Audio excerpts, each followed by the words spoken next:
În clipul anterior am discutat puțin despre efectele negative pe care le poate avea petrecerea unui timp îndelungat la birou și anume am vorbit despre rotunjirea spatelui și ce putem face pentru a ameliora această situație. Astăzi vreau să ne concentrăm puțin asupra umerilor și a gâtului, pentru că și aceste două segmente au de suferit dacă petrecem timp îndelungat la birou. Urmărește acest clip până la final și hai să vedem ce poți face ca să îmbunătățești această situație.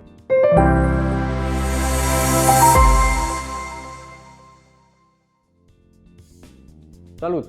Bine ai venit la Vichineto! Eu sunt Victor Zaharia, fizioterapeut. Vrei să afli ce poți face pentru a preveni rotunjirea umerilor și aplecarea gâtului spre înainte din cauza orelor prelungite petrecute la birou? Urmărește acest clip și o să afli care sunt exercițiile mele preferate pentru aceste zone. Apasă subscribe și hai la treabă! Primul exercițiu pe care eu ți-l propun se referă la zona gâtului, dar implică foarte bine și musculatura umerilor.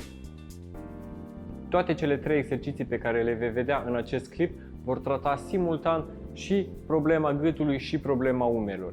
Așadar, să începem. Primul exercițiu. Încrucișează degetele în felul ăsta, așează-le pe ceafă, deschide bine umerii, da? Trebuie să deschidem umerii. De ce? Pentru că în momentul în care umerii mei se rotunjesc, da? Deci vin spre înainte, mușchii pectorali se scurtează. Și pentru a facilita stretching-ul acestor mușchi, voi vrea să trag umerii spre înapoi. Omoplații îi aduc unul spre celălalt, da? Aici am coloana vertebrală, omoplații mei sunt așezați de o parte și de cealaltă a coloanei vertebrale și eu vreau să îi adun împreună, da? Deci, am încrucișat degetele, am pus palmele pe ceafă, am deschis bine umerii, iar din poziția asta vedeți că am gâtul un pic înspre înainte. Voi vrea să trag bărbia spre înapoi. Atenție, nu dau capul pe spate, da? Și nu fac extensia gâtului, ci pur și simplu de aici trag bărbia ca și cum aș vrea să fac gușă, da? Imaginez că bărbia mea este un sertar pe care îl închid, da? Am sertarul deschis și îl închid, da? Nu fac extensia gâtului. Am împreunat degetele, am pus palmele pe ceafă, am tras bine umerii spre înapoi, deci am strâns omoplații, am tras bărbia și mențin această poziție 15, 20, 30 de secunde. Foarte important, trag bine de umeri spre înapoi, trag bine de coate spre înapoi. Deschid foarte bine zona de aici, din partea anterioară a umărului. Cel de-al doilea exercițiu este o continuare a primului.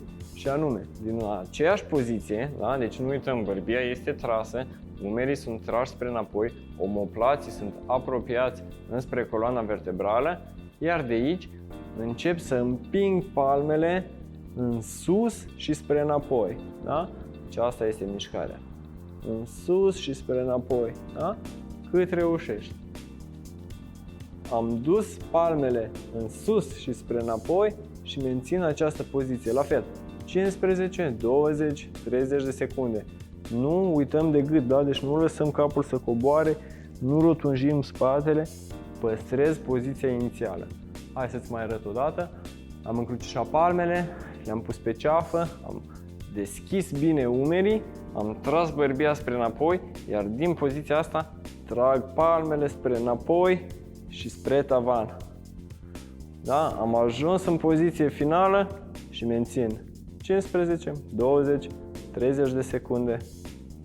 Cea de-a treia variantă a acestui exercițiu îți va provoca un stretching foarte, foarte profund în zona pectoralului și vei simți o contracție foarte puternică a mușchilor dintre cei doi omoplați.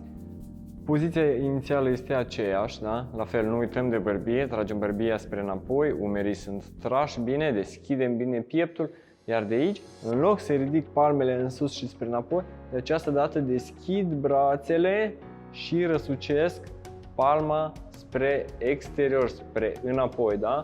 De aici, cum este ea, așezat în mod normal, răsucesc, da?